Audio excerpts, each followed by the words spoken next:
ఉదయం మనం మొదటి వర్తమానంలో మొదటి పేతురు 2వ అధ్యాయం 4-5 నుంచి 10 వచనాలు ధ్యానించాం. దేవుడు మనకు చేసిన మేళ్ళు ఏంటి అని చెప్పి గొప్ప విషయాలు మనం తెలుసుకున్నాం. ఈ రెండో వర్తమానంగా ఈ భాగంలో మనము ఒక ఇద్దరు జీవితాలు మనం చూస్తాం. అక్కడ ఎవరంటే జకరియా, ఎలిజబెత్. వారి చిన్న కుటుంబం. వారి కుటుంబంలో దేవుడు చూపించిన కృపను గురించి మనం అర్థం చేసుకోబోతున్నాం. దేవుడు ఒక వ్యక్తికి, ఒక కుటుంబానికి కృప చూపిస్తే వారి జీవితం ఎలా ఉంటుంది అని అర్థం అవడానికి ఈ దినం ఈ భాగంలో నుండి ఒక 5 విలువైన విషయాలు మనం తెలుసుకోబోతున్నాం. దేవుడు ఒక కుటుంబానికి కృప చూపిస్తే ఎలాంటి మేలు జరుగుతాయి, దేవుడు ఒక వ్యక్తికి కృప చూపిస్తే ఎలాంటి మేలు జరుగుతుంది అనడానికి ఒక 5 గొప్ప విషయాలు మనం తెలుసుకోబోతున్నాం. అయితే జకరియా, ఎలిజబెత్కు దేవుడు కృప చూపించాడండి అని మీరు అంటున్నారు కదండి. దేని బట్టి మీరు అంటున్నారు అని అంటే, వాళ్ళకి ఒక బిడ్డ పుట్టాడు. ఆ బిడ్డకు ఏం పేరు పెట్టారు? యోహాను. ఏం పేరు పెట్టారు? ఆ యోహాను అన్న పేరుకు అర్థమే గ్రేస్ ఆఫ్ గాడ్, లేదా దేవుని కృప. చెప్పండి, దేవుని కృప. గ్రేస్ అంటే ఇంగ్లీష్లో, తెలుగులో ఏమంటారు? కృప. దేవుడు వారికి కృప చూపించాడనమాట. వారి బిడ్డకి యోహాను అని పేరు పెట్టారు. యోహాన్ అన్న పేరుకి అర్థం ఏంటంటే దేవుని కృప, ద గ్రేస్ ఆఫ్ గాడ్. అయితే వారి జీవితంలో కృప చూపించి దేవుడు వారికి చేసిన 5 మేళ్ళు ఏంటి అన్నది నేను ఈ దినం వివరిస్తాను. అయితే అసలు కృపను గురించి కాసేపు అర్థం చేసుకుందాం. నేను ఎప్పుడు చెప్తూ ఉంటాను ఈ మాట. కృప అన్న మాటకు అర్థం ఏంటంటే, ఒక అయోగ్యుడి ఎడల దేవుడు చూపించే మేలే ఏమంటారండి? కృప. ఒక అయోగ్యుడు అంటే ఆ మేలు పొందడానికి అనర్హుడు, కానీ అలాంటి వాడికి మీరేం చేస్తున్నారు? మేలు చేస్తున్నారు. చూసారా? దాన్ని ఏమంటారంటే కృప. మనం అర్థం అవ్వడానికి ఒక చిన్న విషయం చెప్తాను. అంటే కృప అంటే ఏంటో మనం అర్థం చేసుకోవడానికి. ఇప్పుడు మన ఇంటికి రాత్రి దొంగడు పడ్డాడు అనుకుందాం. ఓకే, దొంగడు ఎందుకు వచ్చాడు మన ఇంటికి? మనకు నష్టం చేయడానికి, అంతేనా? అయితే వాడు వచ్చాడు, దోచుకుంటున్నాడు. ఈ లోపల వాడి బ్యాడ్ ఏంటంటే మనకు దొరికిపోయాడు. పట్టేసుకున్నాం మొత్తం. వాడిని పట్టేసుకొని స్తంభానికి కట్టేసాం. కట్టినప్పుడు సాధారణంగా మనమైతే ఏం చేస్తాం చెప్పండి? పోలీసులకు ఫోన్ చేస్తాం. అవసరం అయితే కొడేస్తారు. అందరూ కొడేస్తారు అండి, ఎందుకంటే దొరికిపోయాడు కదా, కట్టేశారు కదా. కానీ మీరు అలాగా వాడికి హాని చేయకుండా, పోలీసులకు అప్పచెప్పకుండా మీరు ఏం చేశారంటే, భోజనం పెట్టి, ఇటు రాత్రి భోజనం పెట్టి, బట్టలు పెట్టి, ఒక 5,000 జోబులో పెట్టి సాగనంపారు అనుకోండి. ఏం చేస్తున్నట్టు చెప్పండి? ఒక అయోగ్యుడికి, మీకు నష్టం చేయడానికి వచ్చిన ఒక అయోగ్యుడికి తిరిగి ఏం చేస్తున్నారు? మేలు చేస్తున్నారు. దాన్ని ఏమంటారు తెలుసా అండి? కృప. అంటే నేను ఆ ఎగ్జాంపుల్ ఎందుకు చెప్పానంటే మీకు మైండ్కి అర్థమైపోవాలన్నమాట. నాకు నష్టం చేయడానికి వచ్చిన వాడికి తిరిగి మేలు చేయడమా? దేవుడు మన ఎడల ఏం చూపించాడంటే తెలుసా అండి? కృప చూపించాడు. నేను జకరియా జీవితాన్ని వెళ్ళక ముందండి, కృప ద్వారా ఇన్ జనరల్ ప్రభు మనకి ఎలాంటి మేళ్ళు చేస్తాడు అన్నానికి కొన్ని వచనాలు త్వరగా మీకు జ్ఞాపకం చేస్తాను. మనం ఎక్కువ చదువుతూ ఉంటాం ఈ వచనం. అసలు ఈ కృప మనకు ఎక్కడ దొరికిందండి అని అంటే, యేసుక్రీస్తునందు మనకేం దొరికిందంటండి? కృప దొరికింది. అది ఎక్కడ రాస్తుందండి అని అంటే 2 తిమోతి 2:1 చూడండి. 2 తిమోతి 2వ అధ్యాయము 1వ వచనం. నా కుమారుడా, క్రీస్తు యేసునందున్న కృపచేత బలవంతుడు కమ్మ. ఆ లైన్ ఒక్కసారి జాగ్రత్తగా గమనించండి. క్రీస్తు యేసునందున్న కృపచేత. సో ఈ కృప ఎక్కడ దొరుకుతుంది ఒక వ్యక్తికి? క్రీస్తు యేసునందు. అంటే క్రీస్తు యేసు బయటన ఏం దొరకదు? కృప దొరకదు. ఒక అయోగ్యులమే. ఈ అయోగ్యులకు ఏ మేలు పొందడానికి అనర్హులైన మనకు దేవుని యొక్క మేలు అనుభవించాలి అంటే యేసు ప్రభు నమ్ముకునుడు ద్వారా, ఆయనలోకి వచ్చిన ద్వారా మనకేం దొరుకుతుందంటే కృప దొరుకుతుంది. యేసు ప్రభుకు ఒక పేరు ఏముందంటే కృపా సత్య సంపూర్ణుడు. చెప్పండి అన్నమాట. అంటే అర్థం ఏంటి? ఆయనలో నిండి ఉన్నది ఏంటంటే దేవుని యొక్క కృప అన్నమాట. ఆయన నమ్ముకుంటే మనకు దొరికేది ఏంటంటే కృప. సో యేసుక్రీస్తు నందు అంటే ఆయన నమ్ముకున్నాం, మనం ఆయన దగ్గరకు వచ్చాం. ఏమి దొరుకుతుందండి మనకి అంటే, ఆ వచనంలో ఏం రాస్తుందంటే, యేసుక్రీస్తునందున్న కృపచేత బలవంతుడు కమ్ము అంటున్నాడు. అంటే బలహీనమైన మనల్ని ఆయన ఏం చేస్తున్నాడు? బలపరుస్తున్నాడు అన్నమాట. నేను కొన్ని వచనాలు చూపిస్తాను అన్నాను కదా, నాతో కొన్ని వచనాలు చూడండి. కీర్తనల గ్రంథం 59వ అధ్యాయము 10వ వచనం. ఇక్కడ కృప ద్వారా దేవుడు ఏం చేశాడు? నా దేవుడు తన కృపలో నన్ను కలుసుకొనెను. సో దేవుడు కృప చూపించి మనల్ని ఏం చేశాడంటండి? కలుసుకున్నాడు. చెప్పండి అన్నమాట. కృప చేత మనల్ని ఏం చేశాడు? కలుసుకున్నాడు. జక్కయ్య ఉన్నాడండి. జక్కయ్య ఎక్కడెక్కాడు? గోడెక్కాడా? చెట్టు ఎక్కాడు. చెట్టు ఎక్కిన తర్వాత ఎందుకు ఎక్కాడు? ఇంతకీ యేసు ప్రభుని చూడడానికి. ప్రభు ఏమో అలా వెళ్ళిపోతున్నాడు. ఈయన ఎలా ఉంటాడో అని చెప్పి చూస్తున్నాడు. ఈయన కొంచెం పొట్టిగా ఉంటాడు, ఎవరు కనిపించట్లేదు, అందుకోసం చెట్టు ఎక్కేశాడు. చెట్టుకి ఎలా చూస్తూ ఉంటే ప్రభు ఏమో వచ్చి కరెక్ట్గా చెట్టు కింద ఆగి పైకి చూసి జక్కయ్య పేరు పెట్టి పిలుస్తున్నాడు. ఆశ్చర్యపడి, నా పేరు ఈయనకి ఎలా తెలుసు? కిందకు దిగు, నేను మీ ఇంటికి వచ్చాను నేను. సో జక్కయ్యని ప్రభు ఏం చేశాడు? ముందు కలుసుకున్నాడు. అది పాయింట్. కలుసుకున్నాడు, తర్వాత పిలిచాడు. కరెక్ట్, ముందు కలుసుకున్నాడు. చూసారా? ఆ పాపిని ఆయన కలుసుకుంటున్నాడే, దాన్ని ఏంటో తెలుసా అండి? కృప. ప్రభు ఒక పాపాత్ములైన మనల్ని ఆయన కృపలో మనల్ని ఏం చేశాడండి? కలుసుకున్నాడు. మన జీవితంలో దేవుడు ఎవరో తెలియని స్థితిలో ఉన్న మనల్ని ఆయన సువార్త ద్వారా నన్ను ఏం చేశాడు? ఆయన కలుసుకున్నాడు. ఆ కలుసుకోవడమే ఆయన యొక్క కృప అండి. సో కృపచేత మనల్ని ఏం చేశాడు? కలుసుకున్నాడు. నెక్స్ట్ కృపచేత ఇంకేం చేశాడు? ఎఫెసీ పత్రిక 2వ అధ్యాయం 8వ వచనం. మీరు విశ్వాసము ద్వారా కృపచేతే రక్షింపబడి ఉన్నారు. చాలు. సో కృప ద్వారా ఇక్కడ ఏం చేశాడు? రక్షించుకున్నాడు. ఇందాక కృపచేత కలుసుకున్నాడు, తర్వాత కృపచేత మనల్ని ఏం చేశాడు? రక్షించుకున్నాడు. రక్షణ అన్న మాటకు అర్థం ఏంటంటే, ఒక అపాయంలో ఉన్న వ్యక్తిని ఏం చేయడం? రక్షించడం. చూడండి, ఒక వ్యక్తి సముద్రంలో మునిగిపోతున్నాడు, కొట్టుకుపోతున్నాడు. లైఫ్ గార్డ్స్ ఉంటారు. వాళ్ళు ఏం చేస్తారు చెప్పండి? పరుగున తన స్థానంలోకి వెళ్ళిపోయి ఈదుకుంటూ వెళ్ళిపోయి మునిగిపోతున్న వ్యక్తిని పట్టుకొని ఏం చేస్తారు? ఒడ్డుకు తీసుకు. ఋషికొండలో మన సహవాసులో కొంతమంది లైఫ్ గార్డ్స్ ఉన్నారన్నమాట. వాళ్ళ పని ఏంటంటే, ఈ ఋషికొండ బీచ్ దగ్గర ఇది ఉంటే చూడండి, ఏంటి ఈ రింగ్, అది మెళ్ళ వేసుకుని రెడీగా ఉంటారనమాట. ఎవరన్నా మునిగిపోతున్నట్టు కేకలు వేసారని తెలితే పరుగున వెళ్ళిపోయి దూకేస్తారంతే. దూకేసి ఈదుకుంటూ వెళ్ళిపోయి వాళ్ళ స్థానంలోకి వెళ్ళి వాళ్ళు పట్టుకుని బయటికి తీసుకొస్తారన్నమాట. వాళ్ళ లైఫ్ గార్డ్స్ అనమాట. సో బయటికి తీసుకొచ్చిన వ్యక్తిని వాళ్ళ రకంగా ఏంటంటే, వాళ్ళ ప్రాణాన్ని వాళ్ళు ఏం చేశారు? రక్షించారు, కాపాడారు అనమాట. యేసు ప్రభు ఈ లోకానికి వచ్చింది ఏంటంటే, ఒక రక్షకుడుగా ఆయన ఈ లోకానికి వచ్చాడు. దేన్ని రక్షించడానికండి అంటే, మన ఆత్మ నిత్య నరకానికి వెళ్ళిపోతూ ఉంటే, ఆ నిత్య నరకంలో అగ్నిలో కాలాలు మనం చేసిన పాపాన్ని బట్టి అలాంటి శిక్ష నుంచి రక్షించడానికి ఈ లోకానికి వచ్చిన గొప్ప రక్షకుడు ఆయన. కృపచేత ఆయన మనల్ని ఏం చేశాడంటండి? రక్షణ. సో కృపచేత కలుసుకున్నాడు, కృపచేత మనల్ని రక్షించుకున్నాడు. కీర్తన 107వ అధ్యాయం 15వ వచనం. ఇక్కడ కృపచేత ఆయన ఏం చేశాడు చూద్దాం. కీర్తన 107వ అధ్యాయము 15వ వచనం. కీర్తన 107:15. ఆయన కృపను బట్టి నరులకు ఆయన చేయు ఆశ్చర్య కార్యములు బట్టి వారి యెహోవాకు కృతజ్ఞతాస్తుతులు. సో ఇక్కడ చెప్పండి, మీరే చెప్పండి, కృపచేత ఆయన ఇక్కడ ఏం చేస్తున్నాడు? ఆశ్చర్యకార్యాలు. సో దేవుడు మన జీవితంలో కృప చూపించి ఆయన చేసేది ఏంటో తెలుసా? ఆశ్చర్యం అంటే ఏంటో చెప్పండి. ఆశ్చర్యం, మన ఊహకు అందని కార్యాలు చేయటం, దాన్ని ఏమంటారండి? ఇది యెహోవా వల్ల కలిగిన కార్యం, ఇది మన కన్నులకు ఆశ్చర్యం. మన జీవితంలో దేవుడు చేసిన ఒక గొప్ప అద్భుత కార్యం ఏంటంటేనండి, మేము అనుకోవచ్చు దేవుడు మా జీవితంలో అనారోగ్యం నుంచి బాగు చేశాడు, అది చేసి ఇచ్చేసాను. కానీ వీటన్నిటికంటే ఒక గొప్ప అద్భుతం ఏంటో చెప్పిన, మనలాంటి వాళ్ళని మార్చాడే.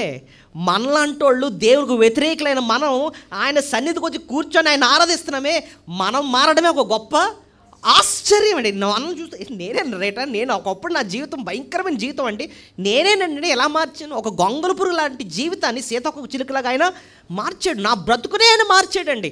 అదే ఒక గొప్ప ఆశ్చర్యం. అంతేకాకుండా అనుదిన జీవితంలో కూడానండి, మన అనారోగ్య పరిస్థితులు ఏంటంటే, మన సమస్యల్లో ఏంటంటే ఆశ్చర్యకార్యాలు చేసుకుంటూ ఆయన ఎంతవరకు మనల్ని నడిపించాడు. ఇశ్రాయేలు జీవితాన్ని మనం జ్ఞాపకం చేస్తుంటే అడుగున వారి జీవితాల్లో ఏం చెప్పండి? ఆశ్చర్యమే. మన జీవితం కూడా మనం ఒక్కసారి వెనక్కి తిరిగి చూస్తుంటే ఆశ్చర్యం అండి. వండర్. చూడండి, ఆయన పేరేంటి చెప్పండి? యేసుప్రభు పేరే ఆశ్చర్యకరుడు. యెషయా 9:6 ఏం కనబడుతుంది? ఆశ్చర్యకరుడు, ఆలోచనకరు. సో మన క్రిస్మస్లో ఆ వచనాన్ని మనం ధ్యానిస్తూ ఉంటాం. ఆయన జీవితమే ఆశ్చర్యం. ఆయన నమ్ముకున్న ఆయన బిడ్డలందరి జీవితాలు ఆయన ఏం చేస్తున్నాడు? ఆశ్చర్య కార్యాలు చేసే దేవుడు అన్నమాట. సో కృపచేత మన జీవితంలో ఆయన ఏం చేస్తున్నాడండి? ఆశ్చర్యకార్యం. ఇంకొని చూడండి, కీర్తనల గ్రంథం 90వ అధ్యాయము 14వ వచనం. ఇక్కడ ఆయన కృపచేత ఆయన ఏం చేస్తున్నాడు? ఉదయమున నీ కృపతో మమ్మను తృప్తిపరచుము, అప్పుడు మేము మా దినములన్నీ ఉత్సహించి సంతోషిస్తాం. ఉత్సాహము, సంతోషము. ఉత్సాహము, సంతోషము. ఇంకో మాట అంటున్నాడు, తృప్తి. సో కృప ద్వారా దేవుడు ఏమిస్తున్నాడంటే మన జీవితాన్ని తృప్తిపరిచి మన దినములన్నీ కూడా ఉత్సాహము, సంతోషం. ఒకరోజు మనం తృప్తిగా సంతోషంగా గడిపాము అంటే అది కూడా దేని బట్టి అంటే తెలుసా అండి? దేవుడు ఆయన ఇచ్చిన కృపచేత. కృపచేత మనం తృప్తి పొందుతున్నాం, కృపచేత సంతోషంగా గడుపుతున్నాం. మన జీవితం ఉత్సాహంతో సంతోషంతో ఉన్నామంటే it is because of his grace అనమాట. ఆయన కృప, ఆయన కృప. అందుకోసం భక్తుడు అంటున్నాడు, నీ కృప జీవము కంటే ఉత్తమం అంద. పౌలు భక్తుడు అంటున్నాడు, నేనేమై ఉన్నానో అది నీ కృప. I'm what I am it's by your grace, by your mere grace అన్నాడు. ఆయన కృప చేతే. సో ఇంకా ఈ కృప ఎంతకాలం చూపిస్తాడంటే? ఎంతకాలం? నేను బ్రతుకు దినములన్నీ కృపాక్షేమములే నా వెంట వచ్చిన అంటే అంత అర్థం ఏంటి? ఎంతకాలం చూపిస్తాడు దేవుడు? నువ్వు నీ భూమి మీద బ్రతికిన ప్రతి క్షణం కూడా ఆయన నీ ఎడల ఏం చూపిస్తున్నాడు? కృప. ఒక అయోగ్యుడి ఎడల ఆయన మేలు చూపించడం చూడండి. దినము కూడా ఆయన కృపను చూపిస్తున్నాడు. ఇంకా నాకు జ్ఞాపకం వచ్చిన వచనాలు ఏంటంటేనండి కృపను గురించి, కీర్తన 119:76 చూడండి. కీర్తన 119:76. నీవు నీ సేవకునికి ఇచ్చిన మాట చొప్పున నీ కృప నన్ను ఆదరించునుగాక. సో కృప మనల్ని ఏం చేస్తుందండి? ఆదరిస్తుంది. సో కష్టంలో మనకేంటి అవసరం? ఆదరణ అవసరం. దేవుని మాటల ద్వారా దేవుడు కృప చూపించి మనల్ని ఆదరిస్తున్నాడు. పౌలు భక్తుడు ఒక దగ్గర అంటాడు, నా కృప నీకు చాలునని దేవుడు నాతో అన్నాడు అంటున్నాడు. ఏ సందర్భంలో అన్నాడు చెప్పగలరా మీరు? నా కృప నీకు చాలు, మై గ్రేస్ ఇస్ సఫిషియంట్ అంటాడు. పౌలు అంటాడు, నా జీవితంలో దేవుడు ఒక ముళ్ళుని పెట్టాడు, ఒక కష్టాన్ని పెట్టాడు. ఆ కష్టం నుంచి నన్ను విడిపించమని, ఆ ముళ్ళు తీసేయమని నేను ముమ్మారు దేవుని సన్నిధిలో మొరపెట్టాను. అయితే దేవుడు నాకేమన్నాడంటే, నువ్వు హెచ్చిపోకుండా నిమిత్తమే నేను నీ జీవితంలో ఏం పెట్టాను? ఆ ముళ్ళు పెట్టాను అన్నాడు. మరి తట్టుకోలేకపోతున్నాను ఆయన అంటే, ఆయన అంటాడు, నా కృప నీకు చాలును అంటాడు. అంటే అర్థం ఏంటంటే, ఆ ముళ్ళును తట్టుకునే శక్తిని నేను నీకు ఇస్తాను, కష్టం నుంచి దాటుకుని ముందుకెళ్ళిపోయి ఆ కృపను నేను నీకు ఇస్తాను అంటాడు అన్నమాట. సో మొత్తం మీద అండి మనం ఇక్కడ అర్థం చేసుకోవాల్సిన సత్యం, కృప ఎంత విలువైనదో. ఈ కృపనండి మనం యేసుక్రీస్తు బయట వాళ్ళకి అర్థం కాదు కూడా, కృప దొరకదు. ప్రభు నమ్ముకున్న వారికి ఎంత విస్తారమైన విలువైన కృప మహదైశ్వర్యాన్ని ప్రభు మనకి అనుగ్రహిస్తున్నాడు. అయితే ఈ కృపనండి నేను ఒక్క విషయం అడుగుతాను, ఎవరు ఎడల చూపించడం, ఎవరు ఎడల కృపను చూపించడం దేవుడు. ఒక వచనం ఉంది, అందరికి తెలిసిన వచనమే, దేవుడు అహంకారులను ఎదిరించి దీనుల ఎడల ఆయన ఏం చూపిస్తాడు? కృప చూపిస్తాడు. అహంకారులను ఎడల ఏం చూపించడట? అది ఎక్కడ ఉంది బైబిల్లో? యాకోబు పత్రిక 4:6. అంటే సందర్భంగా వచ్చింది కాబట్టి చెప్తున్నాను. అహంకారం ఉంటేనంట దేవుడు ఏం కృపను చూపించడట. దీనుల ఎడలే ఆయన ఏం చూపిస్తాడంటండి? కృపను చూపిస్తాడు. రైట్. మరి ఇంతకీ మన అంశం ఏంటంటే, జకరియా ఎలిజబెత్ వారి జీవితంలో దేవుడు వారి ఎడల కృప చూపించి చేసిన మేళ్ళేంటి అని చెప్పి ఒక 5 మీ ముందు పెట్టి నేను ముగిస్తాను. జాగ్రత్తగా నన్ను ఫాలో అవ్వండి. మొట్టమొదటిది, వాళ్ళను నీతిమంతులుగా తీర్చాడండి. ఏం చేశాడట? మీరే చూడండి ఎక్కడ ఉంటుందంటే, లూకాసు వార్త 1వ అధ్యాయము 6వ వచనం. వీరిద్దరూ ప్రభు యొక్క సకలమైన ఆజ్ఞల చొప్పునను న్యాయ విధుల చొప్పునను నిరపరాధులుగా నడుచుకొనుచు దేవుని దృష్టికి నీతిమంతులై ఉండ్రి. దేవుని దృష్టికి ఎలా ఉన్నారు వాళ్ళు? మీరు అనొచ్చు, అదేం ఆశీర్వాదం అండి? పోనీ ఏదైనా ఇల్లు ఇచ్చాడు, డూప్లెక్స్ హౌస్ ఇచ్చాడు, లేకపోతే ఆరోగ్యం ఇచ్చాడు, ఇలాంటివంటే కొంచెం ఆశీర్వాదంకి అర్థం అవుతున్నాయి. కానీ దేవుడు ఇచ్చిన ఆశీర్వాదం ఇక్కడ ఏమంటాడు? నీతిమంతులుగా తీర్చేయడం అంటున్నాడు. మరి అది ఏ రకంగా ఉపయోగపడుతుంది అంటే, అసలు నీతి అంటే ఏంటండి? అది ఏ రకంగా వాళ్ళకి ఉపయోగపడే ఆశీర్వాదం అండి అని మీరు అంటే, ఇప్పుడు అసలు విషయం చెప్తాను. నీతి ఎందుకు అవసరం? అది ఎందుకు అంత విలువైన ఆశీర్వాదం? సింపుల్. పరలోకంలో అడుగు పెట్టాలి అంటే ఉండాల్సిన ఆశీర్వాదం ఏంటో తెలుసా? నీతి. ఎలా చెప్పారండి? మత్తయి సువార్త 5:20 చూడండి. Matthew chapter 5:20. శాస్త్రుల నీతి కంటెను, పరిసయ్యుల నీతి కంటెను మీ నీతి అధికము కాని యెడల మీరు పరలోక రాజ్యములో ప్రవేశింపనేరని మీతో చెప్పుచున్నాను. నేను కొన్ని వచనాలు చూపిస్తాను, చాలా కీలకమైనవి. అవి అర్థం చేసుకుంటేనే మీకు నేను చెప్పిన కాన్సెప్ట్ అర్థం అవుద్దనమాట. సో ఇక్కడ ఒక వచనం మనం చూసాం. ఈ వచనంలో ఏం రాస్తుంది? శాస్త్రుల నీతి కంటెను, పరిసయ్యుల నీతి కంటెను మీ నీతి అధికము కాని యెడల మీరు పరలోక రాజ్యములో ప్రవేశింపనేరు. సో ప్రభు క్లియర్గా ఒకటి చెప్తున్నాడు ఏంటంటే, పరలోకంలో అడుగు పెట్టాలి అంటే ఏముండాలట? నీతి. ఆ కాలంలో నీతిమంతులని కొంతమందిని అనుకునేవారట జనాలు. ఎవరిని? శాస్త్రులు అన్నవాళ్ళని, పరిసయ్యులు అన్నవాళ్ళు. వాళ్ళు ఎవరంటే ఆ కాలంలో యోధా మతస్థుల యొక్క లీడర్స్ అనమాట. వాళ్ళే బోధలు చేసేవారు, వాళ్ళే రూల్స్ పాస్ చేసేవారు, వాళ్ళే ఎలాంటి బిల్డప్ ఇచ్చేవారంటే, సమాజంలో నీతిమంతులు అన్న వాళ్ళు ఎవరు ఉన్నారంటే మేమే, అలా బిల్డప్ ఇచ్చేవారండి. ఎందుకు తెలుసా? వాళ్ళు అలాగా ఏం చేసేవారంటే అంగీలు వేసుకునేవారట. ఏంటి? నిలువుట అంగీలు వేసుకునేవారు. చూసి ఇప్పుడు చూడండి, ఎవరైనా తెల్ల డ్రెస్ వేసుకుని వచ్చారు అనుకోండి, చూసిన వెంటనే ఎవరన్నా అమ్మ బాబాయ్ చాలా పెద్దోడు బాబు అన్న ఫీలింగ్ వస్తుంది చూసారా? అలాగా పై వేషంలో ఎలా కనిపించేవారట? నీతిమంతుల్లాగా కనిపించేవారండి. ఇంకోటి, వాళ్ళు దాన ధర్మాలు చేసేవారట. ఎలాగనుకుంటున్నారు? జంక్షన్లో నించునేవారట. ఎక్కడ? ఎందుకు జంక్షన్లో నించోవాలి? అక్కడ అందరు జనాలు ఉంటారన్నమాట. మళ్ళీని ఒక 5 రూపాయలు ఇచ్చి బోరుదేవుని తెచ్చుకునేవారట. వాడిని ఎక్కడ పక్కన కూర్చొని పెట్టుకునేవారంట. నలుగురు అడుక్కుని కూడా ఎదురుగుడు కూర్చోపెట్టుకుని కరెక్ట్గా టైం చూసేవారంట. జనాలందరూ వచ్చి 12 గంటలకు ఏమైనా టైం వస్తున్నారు అనుకోండి, ఊదరానేవారట. అక్కడ గట్టిగా ఊదేటప్పటికి జనాలందరూ ఏం చేస్తారు? ఒకసారి ఎక్కడ ఎందులో ఊతున్నారని చూసేవారు. అందరూ చూస్తున్న టైంలో టంగమని వేసేవాడట. ఏది? డబ్బులు. అప్పుడు అందరూ ఏమనుకోవాలి? చూసారా, మనం ఎవ్వరు ఇవ్వలేదు, ఆయన ఇచ్చాడు చూసారు, కాబట్టి అతను ఎవరు? నీతిమంతుడు. సో దాన ధర్మాలు చేయడం, కానీ చేసేది మంచి పని లేదు, మన ఉద్దేశాలు మాత్రం సరైనవి కాదు. సో దాన ధర్మాలు చేయడం. ఇంకోటి, ఎవరన్నా కష్టంలో ఉన్నారనుకోండి, ఆ కాలంలో అంగీ చాలా విలువైనది. వీళ్ళు ఏం చేసేవారంటే తెలుసా? అందరి ముందు పర్రమని చింపుకునేవారట. ఏంటి? అంగీని. కానీ చింపుకోవడం కూడా ఎలా చింపుకునేవారట తెలుసా? ముందుగానే అక్కడ కుట్లిప్పుకుని వచ్చేవారట జాగ్రత్తగా. ఉట్టుకొని కరెక్ట్గా ఎక్కడ అంటే ఎక్కడ కుట్లు లూజుగా ఉన్నాయో అక్కడ పర్రమని చింపేసి మరి ఇంటికి వెళ్ళి నీట్గా కుట్టించుకునేవారు అనమాట. ఇలాంటి పనులన్నీ చేసేవారు. కాబట్టి ప్రభు వాళ్ళందరిని చూసి వీళ్ళు ఏమన్నారంటే, వీళ్ళు సున్నం కొట్టిన సమాధులు. సున్నం కొట్టిన సమాధులు. బయటకేమో తెల్లగా పెద్ద భక్తుల్లా నటిస్తున్నారు, కానీ జీవితం మాత్రం చాలా భయంకరమైన దుర్గంధం వీళ్ళది అని చెప్పి అంటున్నారు అనమాట. అయితే ఇప్పుడు అసలు విషయం చూడండి. వీళ్ళు శాస్త్రుల నీతి కంటేనే, పరిసయ్యుల నీతి కంటే మీ నీతి ఎలా ఉండాలంటున్నాడు? అధికముగా ఉండాలి, అధికముగా ఉండాలంటున్నాడు అనమాట.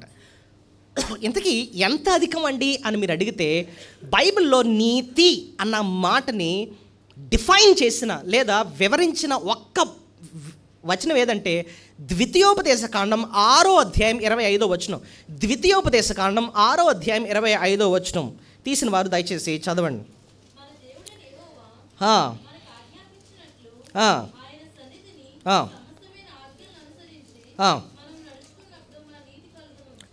ఇప్పుడు మీరు నాకు చెప్పాలి, ఆ వచనం ప్రకారంగా అసలు నీతి అంటే ఏంటి అన్నది మీరు చెప్పాలి నాకు.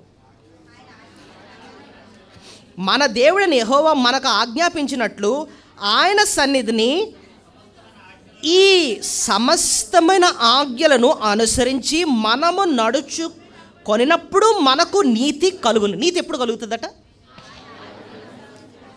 ఆయన ఆజ్ఞలు గైకొనడం కాదు, మీరు కరెక్ట్గా చదవాలి. ఈ సమస్తమైన ఆజ్ఞలు, సమస్తమైన అంటే అర్థం ఏంటి? ఏ ఒక్కటి మిస్ అవ్వకుండా, దేవుడిచ్చిన ప్రతి ఆజ్ఞం పొల్లు కూడా మిస్ అవ్వకుండా 100% లోబడితేనే మనకేం కలుగుతుందట? నీతి కలుగుతుంది.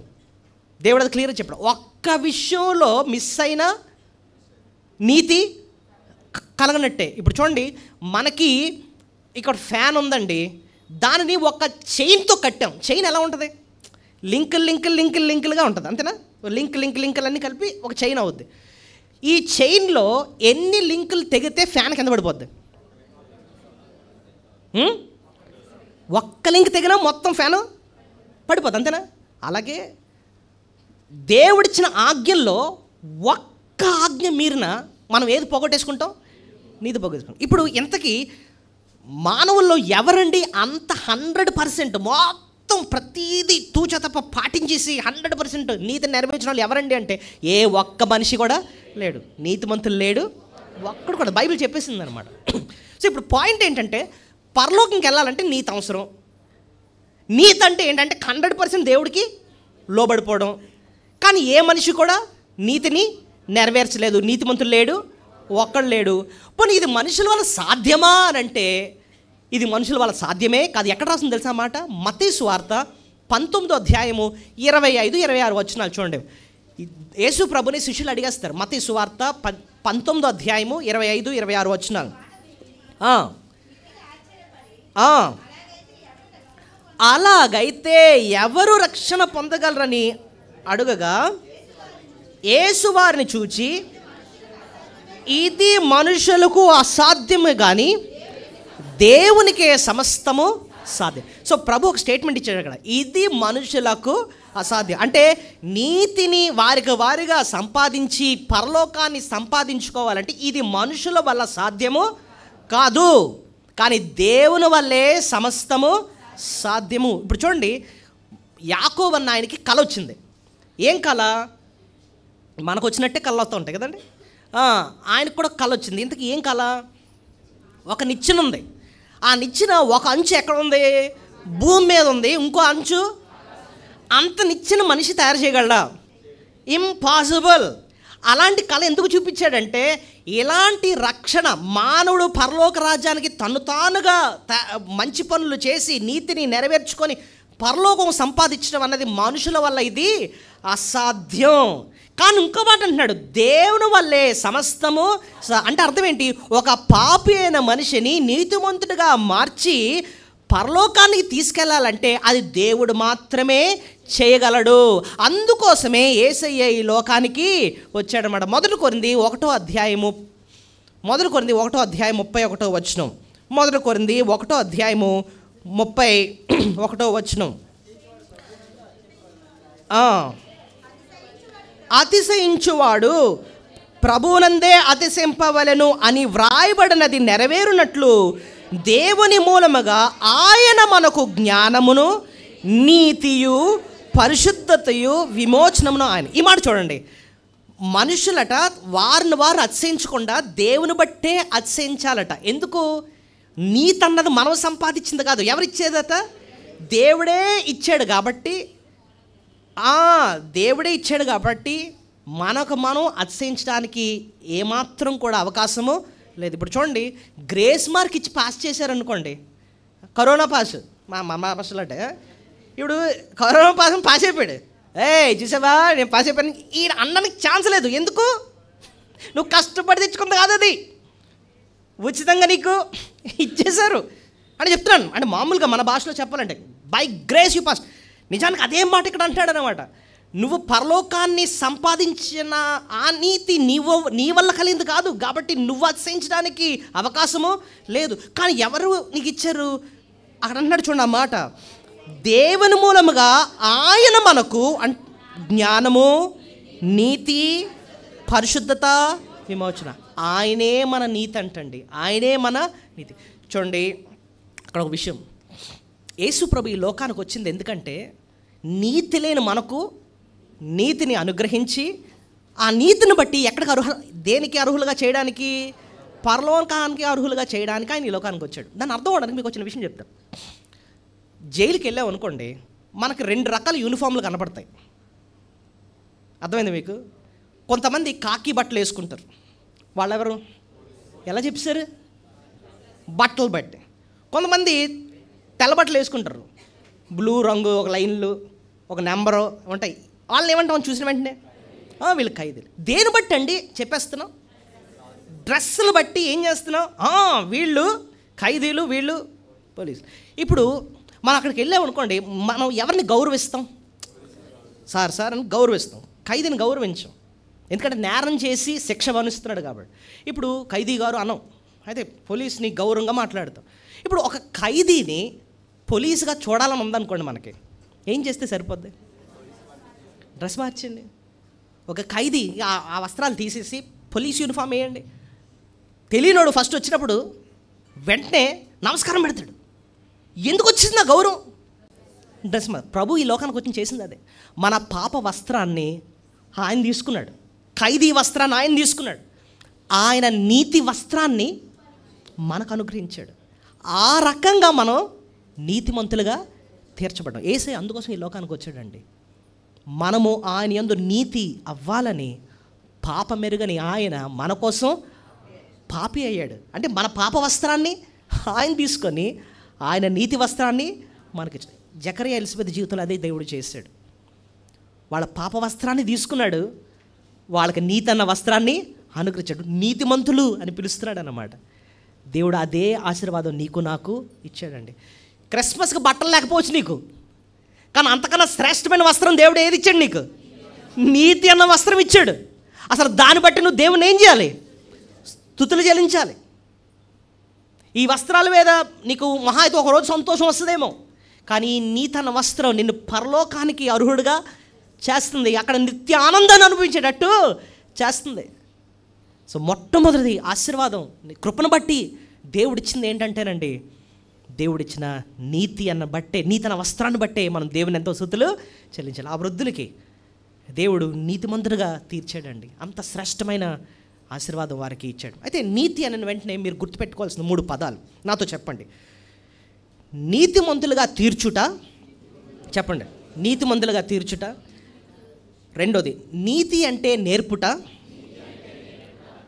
నీతిలో నడిపించుట. ఏం చెప్పించారు? ఫస్ట్ నీతిమంతులుగా తీర్చుట, రెండోది నీతి అంటే నేర్పుట, మూడోది నీతిలో ఆయన మనల్ని ఏం చేయడం? నడిపించడం. ఈ 3 జరుగుతాయి విశ్వాస జీవితంలో. ముందు మనల్ని ప్రభు దగ్గరికి వచ్చినప్పుడు ఒక పాపులమే వచ్చాం, మన వస్త్రాన్ని తీసేసుకొని పాప వస్త్రాన్ని ఆయన నీతి అనే వస్త్రంతో కప్పి నువ్వు నీతిమంతుడివి అని పిలుస్తున్నాడు. దాంతో సరుగుతాం అంటే మనడం, ప్రభు మరి నీతి అంటే ఏంటి నాయన? నీకు సంపూర్ణ విధేయత అంటున్నాం కదా, ఏ విషయాల్లో నేను నీతిగా జీవించాలి? అప్పుడు నీతి అంటే నేర్పుట. అర్థమైంది మీకు? ఎలా నేర్పిస్తాడు? 2 తిమోతి 3:16-17 వచనాలు వాక్యాన్ని మనకు వినిపించి నీతి అందు శిక్షణ మనకిస్తాడట. చూడండి, 2 తిమోతి 3, దైవజనుడు సన్నద్ధుడై దైవావేశం వల్ల కలిగిన ప్రతి లేఖనం అంటే దేవుని వాక్యము ఉపదేశించడానికి, ఖండించడానికి, తప్పుదిద్దుటకు, నీతి యందు శిక్ష చేయుటకును ప్రయోజనకరమైనది. ప్రతి లేఖనాన్ని ఉపయోగించుకోనంట నీతి యందు మనకేమిస్తాడట? శిక్ష అంటే ఏంటి అర్థం? శిక్షణ అంటే ఏంటి? ట్రైనింగ్. సో ఎందుకోసం నేను ముందు చెప్పాను, నీతిమంతుగా తీర్చాడు. రెండోది నీతి అంటే ఏంటో నేర్పిస్తు, నువ్వు ఎలా జీవించాలి, ఇదైతే పాపం, ఇదైతే నీతి, ఇది నా క్రమం అని చెప్పి మనకు నేర్పిస్తూ ఉంటాడు. అబద్ధం ఆడడం నాకు ఇష్టం లేదు, అబద్ధం ఆడే పెద్దలు యెహోవాకు హేయులు, సత్యవంతులు ఆయనకి ఇష్టలు, అది మనకు నేర్పిస్తున్నాడు. ఇది నీతి, ఇది నీతి. ఇంకోటి తెలుసా, మనకట నీతి కొరకు ఆకలి దప్పికలు ఇస్తాడంటండి. ఇంతకుముందు లేదు ఆకలి దప్పికలు, కానీ ఇప్పుడు ఇస్తున్నాడు ఆ నీతిని గురించి అర్థం చేసుకోవాలని. ఆఖరిగా 3వ మాట ఏం చెప్పాను? నడిపించను. నీతి మార్గంలో ఆయన మనల్ని నడిపించను. ఎక్కడ వస్తుంది? కమాన్, తక్కువ వచ్చేయాలి. వచ్చినాం, అందరికీ తెలిసిన అధ్యాయం అది. కీర్తన 23 ఏముంది? యెహోవా నా కాపరి, నాకు లేమి కలుగుదు, పచ్చిగల చోట్ల ఆయన నన్ను పరుణ చేయదు, శాంతికరమైన జన్మలు చేద్దాం, ఆయన నన్ను నడిపించును. తన నామం బట్టి నీతి మార్గంలో ఆయన మనల్ని ఏం చేస్తాడు? నడిపిస్తాడు.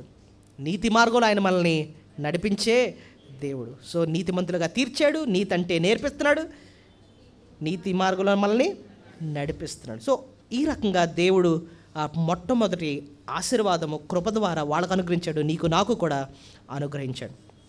రెండోది, కృప ద్వారా ఇంకేంటండి మేలు చేశాడు వాళ్ళకి అంటే కష్టాలు ఒప్పుకున్నాడట. ఒప్పుకున్నాడు? బాబాయ్ కష్టాలు ఆశీర్వాదాలు అంటారు ఏంటండి అంటారు. నిజమే, కష్టాలు మారు వేషంలో కనిపించే ఆశీర్వాదాలు. జకరియా ఎలిజబెత్ జీవితంలో వాళ్ళకున్న కష్టం ఏంటండి చెప్పాలి? వారు బిడ్డలు లేరండి, వారు బిడ్డలు లేరు.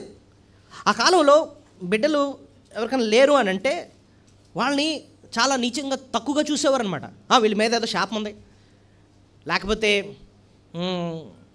రకరకాలుగా తక్కువగా చూసేవారు అనమాట వాళ్ళు. అయితే ఆ కష్టం వాళ్ళని దేవునికి మొర్ర పెట్టేటట్టు చేసింది. ఎందుకంటే దూత జకర్యా అంటూ నీ ప్రార్థన వినబడింది అంటాడు. ఎక్కడన్నా 13వ వచనం చదవండి. అప్పుడు దూత అతనితో, జకర్యా భయపడకు, నీ ప్రార్థన ఎందుకు ప్రార్థన చేశాడు? ఎందుకు ప్రార్థన చేశాడు? అక్కడ కష్టం ఉంది కాబట్టే ప్రార్థన చేశాడు. చూడండి, కష్టాలు ఎందుకండి మనకు ఆశీర్వాదాలు అంటే, కష్టాలు మనల్ని దేవునికి మొరపెట్టేటట్టు చేస్తాయి. ఒక భక్తుడు ఏమన్నా చెప్పాడు తెలుసా? ఏ కష్టమన్నా సరే దేవుని పాదాల దగ్గరకు వచ్చేటట్టు నేను చేసిందంటే అది ఆశీర్వాదమే. మళ్ళీసారి చెప్తున్నాను, ఏ కష్టమన్నా సరే, అది అనారోగ్యం అవ్వచ్చు, లేకపోతే ఏ ఇబ్బంది అవ్వచ్చు, అది నిన్ను దేవుని పాదాల దగ్గరకు వచ్చేటట్టు చేసింది అంటే అదేంటంట? ఒక ఆయనంట ఐసీయూలో పెట్టారట. ఎందులో? ఐసీయూలో ఎప్పుడు పెడతారు? తీవ్రం వెళ్ళిపోతే, కష్టం అనారోగ్యం వచ్చింది, అది కొంచెం తీవ్రంకి వెళ్తుంటే ఎక్కడ షిఫ్ట్ చేస్తారు? పేషెంట్ ఐసీయూలో షిఫ్ట్ చేశారండి అంటే మనకు గుండె జారిపోద్ది, మనకి బాబు ఏమైపోయిందంట. అయితే ఆయన అన్నాడు, ఐసీయూలోకి వెళ్ళిన తర్వాత ఐసీయూ అని అన్నాడట. పాయింట్ అర్థమైంది మీకు? సీయింగ్ అంటే ఏంటి? చూడటం. యూ అంటే ఎవరు? దేవుడట. ఐసీయూలోకి వెళ్ళిన తర్వాత అండి అప్పుడు నాకు దేవుడు గుర్తొచ్చాడండి. అరే నీకు జబ్బు తాకపోతే చచ్చిపోతారు అనేటప్పటికి ఐసీయూలో మొరపెట్టాడట. అర్థమవుతుంది మీకు పాయింట్? సో అతను అన్నాడు అది ఐసీయూ కాదని, అది నాకు గొప్ప ఆశీర్వాదం అండి. దేవుడు నన్ను అక్కడికి తీసుకెళ్ళాడు కాబట్టి నేను ఆయన వైపు చూశాను. లేకపోతే నన్ను ఎవడో మార్చలేదండి. మా ఆవిడ చెప్పినా నేను వినలేదు, మా పిల్లలు చెప్పినా వినలేదు, మా పాస్టర్ గారు చెప్పినా వినలేదు, రెచ్చిపోయి తిరిగాను నేను. కానీ ఇప్పుడు నన్ను ఎక్కడ తీసుకొచ్చాడు? ముందు వార్డులో పెట్టినా సరే ఏమన్నా 2 రోజులు తెగిపోతే వెళ్ళిపోతాను నేను గేరా. అప్పటికి లోపడలే. ఒకరోజు డాక్టర్ గారు వచ్చి 10 ఐసీయూలోకి అని చెప్పి తీసుకెళ్ళారు నన్ను. అప్పుడు మోకాళ్ళు వంగాయండి, అప్పుడు వంగాయి. ఇప్పుడు చెప్తున్నానండి, కష్టాలు మారువేషంలో కనిపించే ఆశీర్వాదాలు దేవుని వైపు చూసేటట్టు చేస్తాయండి, ఆయన వైపు చూసేటట్టు చేస్తాయి. ఒక భక్తుడు అన్నాడు, నరకం తప్ప దేవుడు మన జీవితంలో ఏది ఒప్పుకున్నా అది ఆశీర్వాదమేనంట. మళ్ళొకసారి చెప్తున్నాను, నరకం తప్ప అంటే చచ్చిన తర్వాత నరకంలో వేయడం అది తప్ప మన జీవితంలో ఎలాంటి కష్టం ఒప్పుకున్నా సరే అదేం చెప్పండి? ఆశీర్వాదమే. అలాగే తీసుకోవాలంటే విశ్వాసి. ఎందుకంటే ఆ కష్టాలన్నీ కూడా మారువేషంలో కనిపించే ఆశీర్వాదాలు. ఆ కష్టాలే మనల్ని ప్రభు పాదాల దగ్గరకు వచ్చేటట్టు చేస్తాయి. ఆ కష్టాలే మోకాళ్ళు వేసేటట్టు చేస్తాయి. ఆ కష్టాలే మనం పాపాన్ని అసహించుకునేటట్టు చేస్తాయండి. మన జీవితంలో స్ట్రిక్ట్ మాస్టర్స్ అంటే టీచర్స్, స్ట్రిక్ట్ టీచర్స్ ఉంటే వాళ్ళ దగ్గరే స్టూడెంట్స్ నేర్చుకుంటారు. తెలుసా మీకు? గాలికి వదిలేసిన టీచర్స్, పట్టించుకొని టీచర్స్ దగ్గర స్టూడెంట్ బాగా నేర్చుకోడు. కానీ ఎవరన్నా స్ట్రిక్ట్ మాస్టర్ ఉన్నారో వాడి దగ్గరే సబ్జెక్ట్ వస్తుంది అన్నమాట. ప్రభు మన జీవితంలో స్ట్రిక్ట్గా ఉంటాడు కొన్ని విషయాల్లో, కాబట్టే మనకు భక్తి తగ్గుతుంది. నేను కొన్ని వచనాలు కష్టాల ద్వారా మనకు కలిగే మేళ్ళు ఏంటి అని చెప్పి కొన్ని వచనాలు మీకు త్వరగా చూపిస్తాను, నాతో కలిసి చూడండి. కీర్తన 119:71. కీర్తన 119:71. నేను నీ కట్టడలను నేర్చుకున్నట్లు శ్రమ నొంది ఉండట నాకు. సో శ్రమ ద్వారా ఏం నేర్చుకున్నాడట? చూడండి, కట్టడలను నేర్చుకున్నాడట. నేను నీ కట్టడలను నేర్చుకున్నట్లు శ్రమ నొంది ఉండట నాకు మేలైంది. శ్రమలే నన్ను నీ కట్టడలను నేర్చుకునేటట్టు చేస్తాయి. కొంచెం పైకి చూడండి, 67. శ్రమ కలుగక మునుపు నేను త్రోవ విడిచితిని, ఇప్పుడు నీ వాక్యమును అనుసరించి నడుచుకొనుచున్నాను. శ్రమ కలుగక మునుపు నేను త్రోవ విడిచితిని, ఇప్పుడు అంటే శ్రమ వచ్చిన తర్వాత నీ వాక్యాన్ని నేను ఏం చేస్తున్నాను? అనుసరిస్తున్నాను. ఇంతకుముందు ఎందుకు అనుసరించలేదు? దేవుడు అన్నీ దీవిస్తూ ఉంటే అలుసుగా తీసుకొని విచ్చలవిడితనం ఎక్కువైపోయింది. దేవుడు మళ్ళీ లైన్లో పెట్టడానికి ఏది ఒప్పుకున్నాడట? శ్రమ ఒప్పుకున్నాడంటండి. ఇంకోటి, శ్రమ ద్వారానట దేవుడు మనల్ని ఆయన రూపంలోకి చెక్కుతాడటండి. రోమా 8:28లో ఉంటున్నాడు, దేవుని ప్రేమించు వారికి అనగా తన నామందు పిలువబడిన వారికి మేలు కలుగుటకై సమస్తము సమకూడి జరుగుతాయట. సమస్తం సమకూడి మేలు జరుగుతాయి. ఇంతకీ ఆ మేలు ఏంటి అన్నది 29లో రాస్తాడు. చూడండి, 29వ వచనం, 8:29 అన్నట్లు దేవుడు ఎవరిని ముందుగా ఎరగనో వారు తన కుమారుని యొక్క స్వరూపంలో గలవారొకటకు వాడిని ముందున నిర్ణయించు. దేవుడు మనమంట ఆయన కుమారుని యొక్క రూపంలోకి రావాలట. తన కుమారుని యొక్క స్వరూపం అంటే అర్థం ఏంటి? ప్రభు యొక్క రూపం మనలోకి వచ్చేయాలి. అంటే అర్థం ఏంటి? ప్రభు రూపం మనలో రావడం అంటే ఏంటంటే ఆయనలో ఉన్న పరిశుద్ధత మనలోకి రావాలట. ఆయనలో ఉన్న నీతి మనలోకి రావాలి. ఆయనలో ఉన్న ప్రేమ మనలోకి రావాలి. ఆయనలో ఉన్న క్షమాపణ కూడా మనలోకి రావాలట. అలాగ మనం ఆయన రూపంలోకి మారాలని చెప్పి మన జీవితంలో ఏ ఒప్పుకుంటాడట? సమస్తము సమకూడి జరుగుతాయి. ఇప్పుడు చూడండి, ఒక రాయి ఉందండి. ఆ రాయిని ఒక శిల్పి ఏం చేస్తాడంటే చెక్కుతాడు. ఎంతసేపు చెక్కుతాడు? ఆయన అనుకున్న రూపం అందులో వచ్చే వరకు ఏం చేస్తాడు? టక్క టక్క టక్కమని చెప్తాడు. ఒకసారి దెబ్బ గట్టిగా వేస్తాడు, ఒకసారి దెబ్బను మెల్లిగా వేస్తాడు. మొత్తానికి ఆయన అనుకున్న రూపం వచ్చే వరకు కానీ టక టక టక టక కొడతా ఉంటాడు. మన జీవితంలో దేవుడు ఇంకా కష్టాలు ఒప్పుకుంటున్నాడు అంటే దాని అర్థం ఏంటంటే అనుకున్న రూపం ఇంకా రాలేదన్నమాట కదండి. So sufferings are blessings in disguise. కొన్నిసార్లు ఆలస్యం అవుతూ ఉంటుంది మన జీవితంలో. ఎందుకంటే దేవుడు ఆలస్యం చేస్తున్నాడు. ఒక్కొక్కసారి ఒక పరీక్ష రాస్తూ ఉంటే ఎన్నిసార్లు రాస్తున్నా ఫెయిల్ అవుతున్నాం. ఎందుకండి? అది దాటలేకపోతున్నాను. అదే అంటే దేవుడు ఇంకా నీలో తీసుకురావాల్సిన మార్పు ఇంకా ఉందన్నమాట. సో ఇప్పుడు గుర్తుపెట్టుకోవాలి ఏంటంటే దేవుడు శ్రమల ద్వారా మనల్ని ఆయన రూపంలోకి ఏం చేస్తాడు? చెక్కుతూ ఉంటాడు. 1 పేతురు 5:10 ఇక్కడ చాలా విలువైన వచనం. మనం ఈరోజు 1 పేతురు ఎక్కువ ధ్యానిస్తున్నాం, ఆరాధనలో కూడా మనం చూసాం.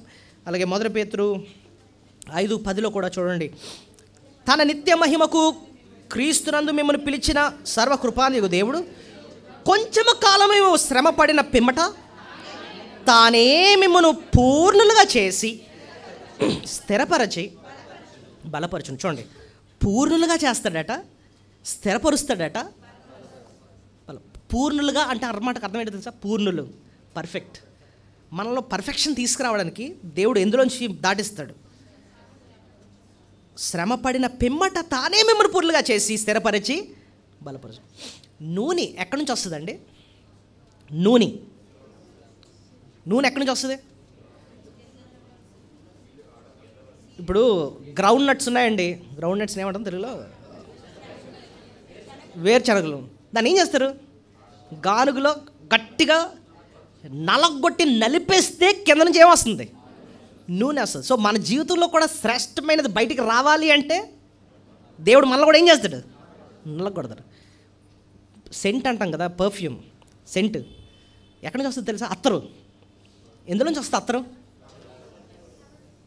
అత్తరు పువ్వుల్ని ఫ్లవర్స్ని ఏం చేస్తారు? నలిపితే అందులోంచి ఏమొస్తాయట? సెంట్ వస్తుంది అంటండి. సో దేవుడు మనలోంచి శ్రేష్టమైనవి తీసుకురావాలంటే మనల్ని కూడా ఏం చేస్తాడు? ఆయన నలుగొడతా ఉంటాడు. సో మొత్తం మీద రెండోది పాఠం, వారిని ప్రేమించే కృప చూపించి వారి జీవితంలో ఏం ఒప్పుకున్నాడు? కష్టాలు. మూడోది, దేవుడు వారిని ధైర్యపరిచాడు. కష్టంలో భయంలో ఉన్నప్పుడు దేవుడు వారిని ధైర్యపరిచాడు. లూకాసు వార్త 1వ అధ్యాయం 10వ వచనం.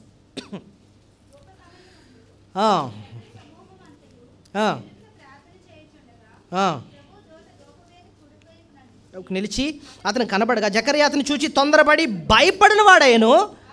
అప్పుడు ఆ దూత అతనితో జకర్యా భయపడకు. 13వ వచనంలో అప్పుడు దూత అతనితో జకర్యా భయపడకము అంటున్నాడు. భయపడకము. చూడండి, దేవుడు మనల్ని ధైర్యపరిచేవాడు. ఇంతకీ జకర్యా ఎందుకంటే అంత భయపడ్డాడు? జకర్యా ఎక్కడున్నాడు? దేవాలయంలో ఉన్నాడు, అతి పరిశుద్ధ స్థలం. నేను ఉదయం వర్తమానం చెప్తున్నప్పుడు యాజకులకు ఉండే పనులు కొన్ని చెప్పాను. రోజు రోజు డైలీ వర్క్లు ఉన్నాయి కొన్ని వాళ్ళకి, వారం వారం చేసే పనులు ఉన్నాయి, సంవత్సరం కూడా. ప్రధాన యాజకుడు అతి పరిశుద్ధ స్థలంలో ఒక్కసారి ఇశ్రాయేల్ ప్రజల యొక్క పాపం నిమిత్తము ప్రాయశ్చిత్తం చేయడానికి అతి పరిశుద్ధ స్థలంలోకి వెళ్ళి అక్కడ ఉన్న కరుణాపీఠం మీద 7 మార్లు రక్తాన్ని ఏం చేస్తాడు, ప్రోక్షించి వారి పాప క్షమాపణ కోసం దేవుణ్ణి అడుగుతాడు అనమాట, విజ్ఞాపన చేస్తాడు. అయితే అలాంటి టైంలో ఈ ప్రధాన యాజకుడు కానీ తన జీవితం సరిగ్గా లేకుండా పాపంతోనే ఉండి వెళ్ళిపోయాడు అనుకోండి, దేవుడు ఏం చేస్తాడు తెలుసా, చంపేస్తాడు. మరి అతని శవాన్ని బయటికి తీసుకురాని ఇంకోటి వెళ్తే ఆడు చచ్చిపోతాడు. కాబట్టి ఏం చేసేవారట తెలుసా, తాడు కట్టేవారట, ఆయనకి గంటలు కూడా కట్టేవారట. గంట సౌండ్ వినిపించట్లేదంటే దాని అర్థం ఏంటి, చచ్చిపోడు. బయట మనుషులు కంగారు పడతాడట, ఏంటి బాబు ఈయన రావట్లేదు అని. కానీ లోపల ఏం జరుగుతుంది, దూత వచ్చేటప్పటికి అసలే ఈయనకి ఫుల్ భయంతో ఉంటాడు. మా బాబాయ్ దేవుని సన్నిధి అని చెప్పి భయంతో చేస్తున్నాడు మొత్తం అంతా. సడన్గా దూత వచ్చేటప్పటికి ఈయనకి ఎలా ఉంటుందండి, అయిపోయిందిరా బాబు నా చంపేయడానికి వచ్చాడని కంగారు అయిపోతూ ఉంటే అప్పుడు దూత అంటే, గో నేను నీ పక్షాన్ని ఉండడానికి వచ్చాను, నీకు మంచి విషయాన్ని చెప్పండి, శుభవార్త చెప్పడానికి వచ్చానయ్యా నీకు అని చెప్పి భయపడకము అన్నాడు అనమాట. సో మనం కూడా నేను ఒక్కోసారి ప్రతిదానికి భయపడుతూ ఉంటాం, కానీ దేవుడు ఆయన వాక్యం ద్వారా మనని ధైర్యపరుస్తూ ఉంటాడు. Be courageous. యెహోషువ గ్రంథం 6వ వచనంలో యెహోషువ భయపడుతూ ఉంటాడు. ఒక పక్కన మోషే ఎంత పెద్ద 40 సంవత్సరాలు పరిచర్య చేసి ఇప్పుడేమో అది ఎవరి చేతిలోకి వస్తుంది, యెహోషువ నడిపించాలి. ఇప్పుడు కంగారు పడతా ఉంటే నిబ్బరము కలిగి ధైర్యము ఉండు, జడియొద్దు, నీతో వచ్చేవాడు దేవుడైన యెహోవా, ఆయన నీకు తోడుగా ఉంటాడు, నిబ్బరం కలిగి ధైర్యంగా ఉండు అన్నాడు. దేవుడు నన్ను కూడా ఆయన ఏం చేస్తాడండి, ధైర్యపరుస్తాడు. 2024 సంవత్సరం అంతా దేవుడు ఆయనే మనల్ని నడిపించాడు. కొత్త సంవత్సరమా ఏవి రానే నేను నిన్ను నడిపిస్తానని చెప్పి ఆయనే మనల్ని ఏం చేస్తాడండి, నడిపిస్తాడు, ధైర్యపరుస్తాడు అనమాట. ఆయన వాక్యం ద్వారా కూడా ఆయన మనల్ని ఏం చేస్తాడు, ధైర్యపరుస్తాడు. నాకు కొన్ని వచనాలు మనల్ని ఎంతో ధైర్యపరుస్తూ ఉంటాయి, ఎంతో ఆదరిస్తూ ఉంటాయండి. మనం ఆ వచనాలు అసలు మర్చిపోకూడదు అనమాట. మన జీవితంలో వాగ్దానాలు వచ్చాయి అనుకుందాం. నాకు దేవుడు ఇచ్చిన వాగ్దానం ఏంటంటే, నేను మొన్న ఆలోచిస్తున్నాను, ఈ సంవత్సరం దేవుడు ఏ వాగ్దానం చేశాడు, అది ఎలా నా జీవితంలో నెరవేర్చాడు అని చెప్పి జ్ఞాపకం చేసుకున్నా. మత్తయి సువార్త 6లో ఉంటాడు, రహస్యమందు చూచు నీ తండ్రి నీకు ప్రతిఫలము ఇచ్చును అని చెప్పి వాగ్దానం చేశాడు. నిజమే, దేవుడు నన్ను గమనిస్తున్నాడు, ఆయనే తగిన ప్రతిఫలం నాకు ఇచ్చాడు. మీ జీవితంలో కూడా ఎన్నో వాగ్దానాలు దేవుడు నెరవేర్చాడు. నీ రాకపోకలు ఎందు యెహోవా నిన్ను కాపాడు అని చెప్పి వాగ్దానం ఇచ్చాడు అనుకోండి.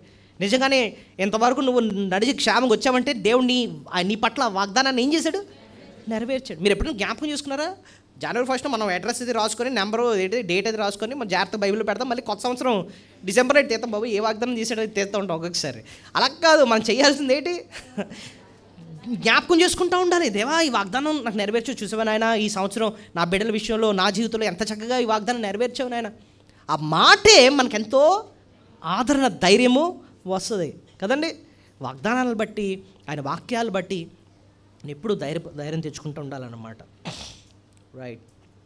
మరి 4వది, దేవుడు కృప చూపించి ఆయన మొర ఆలకించాడండి. అది ఎక్కడ చూస్తాం మనం, చూడండి. నీ ప్రార్థన వినబడినది ఎక్కడ అంటాడు అన్నమాట, 13వ వచనం. అప్పుడు ఆ దూత అతనితో, జకర్యా భయపడకము, నీ ప్రార్థన వినబడినది, నీ భార్య అయిన ఎలిజబెత్కు నీ కుమారుని కనును, అతనికి యోహాను అని పేరు, నీ ప్రార్థన వినబడినది. సో ఇక్కడ మనం నేర్చుకునే 4వ పాఠం ఏంటంటే, దేవుడు మన ప్రార్థన ఆలకించే దేవుడు. అయితే ఇక్కడ ఒక విషయం ఆలోచించండి. వీళ్ళు సంవత్సరాలు గడిచిన వృద్ధులు, ముసలోళ్ళు వీళ్ళు. ఇప్పుడు పిల్లలు కావాలని ఎప్పుడు ప్రార్థన చేస్తారు, పెళ్ళైన కొత్తలో ప్రార్థన చేస్తారు, మొత్తం 10 సంవత్సరాల వరకు పిల్లలు కలపతో ప్రార్థన చేస్తారు, ఇప్పుడు అర్థం ఉంది. కానీ వీళ్ళ వయసు ఎంత, బహుకాలం గడిచిన వృద్ధులే. ఇప్పుడు దూత వచ్చి అంటాడు, నీ ప్రార్థన వినబడిందంటే నేను అనుకుంటాను జకర్యా మర్చిపోయి ఉంటాడు, అసలు దేనికోసం ప్రార్థన చేశాను అని. అంటే అది నువ్వు ఇప్పుడు ప్రార్థన చేసావే, ఎప్పుడు కొన్ని 50 సంవత్సరాల క్రితం ప్రార్థన చేసావు, బిడ్డల కోసం ప్రార్థన చేసావే, ఇప్పుడు వచ్చిన జవాబు. అదేంటండి దేవుడు అలా చేస్తాడా అంటే, అక్కడ ఒక పాఠం మనకు దేవుడు నేర్పిస్తుంది ఏంటో తెలుసా, నీ కష్టం వచ్చినప్పుడు ప్రార్థన చేయాల్సిన బాధ్యత నీది, జవాబు ఎప్పుడు ఇవ్వాలో ఎలాగ ఇవ్వాలో ఆ నిర్ణయం అంతా ఎవరి చేతిలో ఉంది, దేవుని చేతిలో ఉంది. ఆయన ఇస్తాడు, ఆయన టైంలో ఇస్తాడు, ఆయన పద్ధతిలో ఆయన ఇస్తాడు. మన బాధ్యత ఎంతవరకు అంటే ప్రార్థన చేయడం. అయితే ఒకటి ధైర్యం ఏంటంటే ప్రార్థనకు ఖచ్చితంగా ఏముంటుంది, జవాబు ఉంటుంది. అది మన ధైర్యం అనమాట. అర్థమవుతుంది మీకు? నువ్వు ప్రార్థన చేసావంటే ధైర్యం ఏంటంటే ఆయన జవాబు. అయితే జవాబు 4 రకాలు ఉంటాయి, నేను ఎప్పుడు చెప్తా ఉంటాను. ఒకటి ఏంటి, ఎస్ అంటాడు, అంటే నువ్వు అడిగింది వెంటనే దేవుడు ఇచ్చేస్తాడు. రెండోది ఏమంటాడు, నువ్వు అడిగింది నేనేమను. ఇప్పుడు ఎస్ గొప్ప ఆన్సరా, నో గొప్ప ఆన్సరా?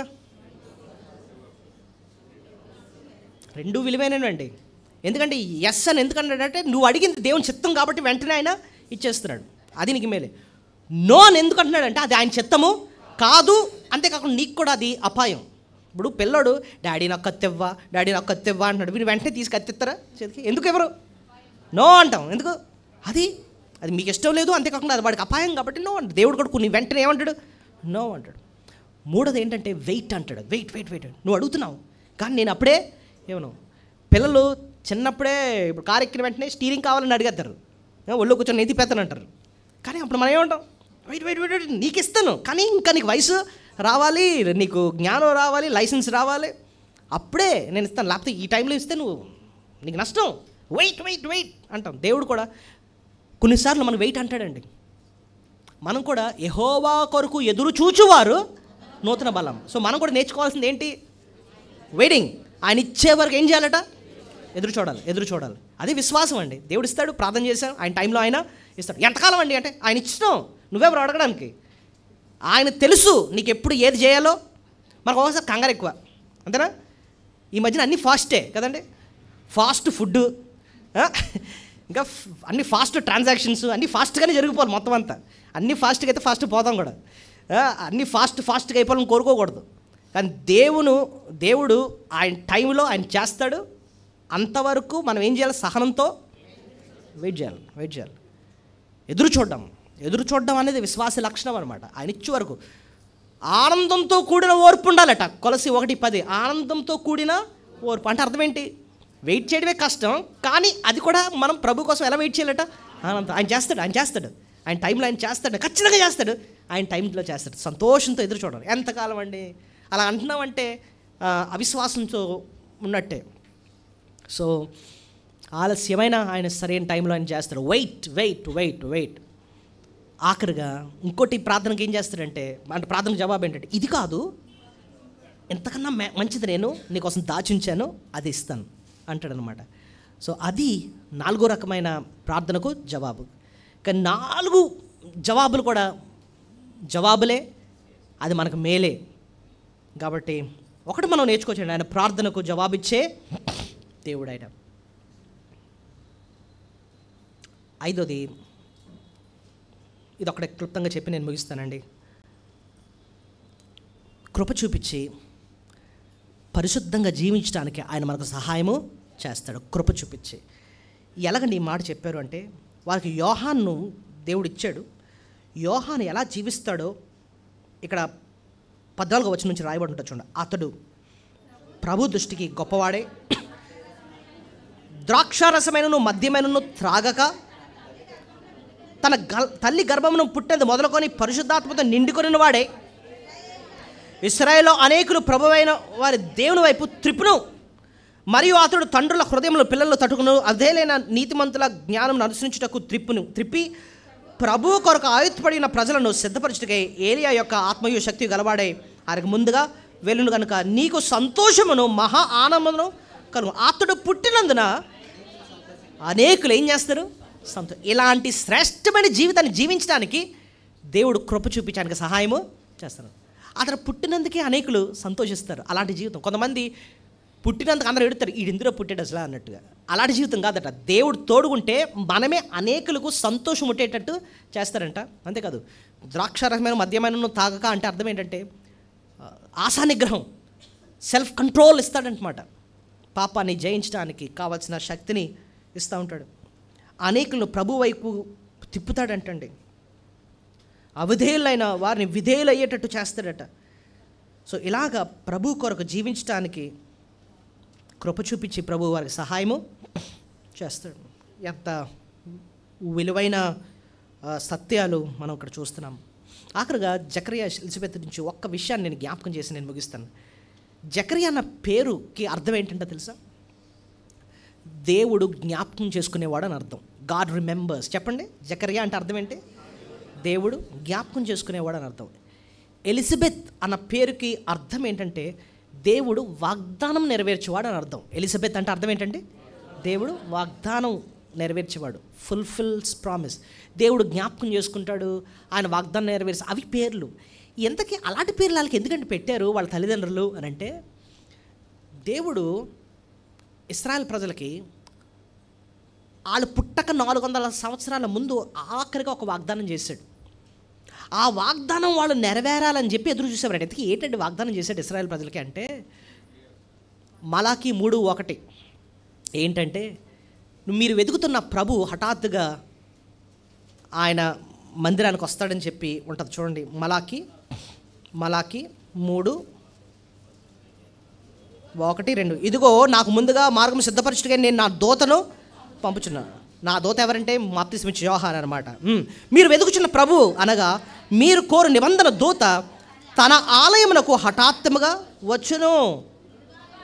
ఇదిగో ఆయన వచ్చుచున్నాడని సైన్య యెహోవా. మలాకి ఏంటి? ఓల్డ్ టెస్టిమెంట్లోనే ఆఖరి గ్రంథం కదండి. ఆఖరి గ్రంథంలో ఆఖరి వాగ్దానం ఇశ్రాయేల్ ప్రజలకు దేవుడు ఏమి ఇచ్చాడంటే, మీరు వెతుకుతున్న ప్రభు, మీరు ఎదురు చూస్తున్న ఆ మెస్సై ఉన్నాడు కదా, ఆయన తన ఆలయమునకు హఠాత్తుగా వస్తాడు, త్వరలో వస్తాడు.